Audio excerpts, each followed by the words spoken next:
Quick and easy pickled jalapenos that'll add a tangy kick to anything you like. Ready? Let's dive in. First up, let's talk ingredients.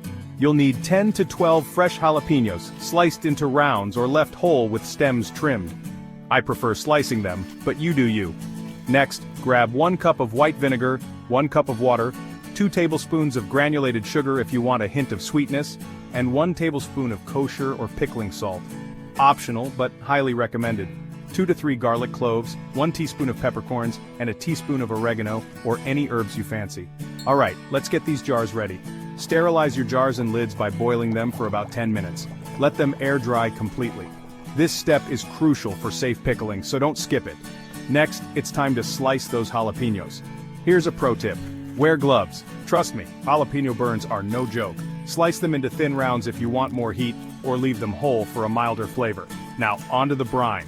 In a saucepan, combine 1 cup of white vinegar, 1 cup of water, 2 tablespoons of sugar, and 1 tablespoon of salt. Add your optional garlic, peppercorns, and herbs for that extra punch of flavor. Bring the mixture to a boil, then reduce the heat and let it simmer for a couple of minutes until everything is dissolved and well mixed. While the brine is simmering, pack your sliced jalapenos into the sterilized jars. Leave a little room at the top. Once packed, pour the hot brine over the jalapenos, making sure they're fully submerged. Tap the jars gently to release any air bubbles and seal them tightly with the lids. And voila!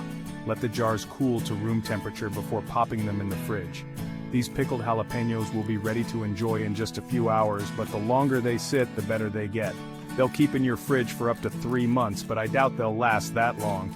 So there you have it, quick and easy pickled jalapenos to spice up your life.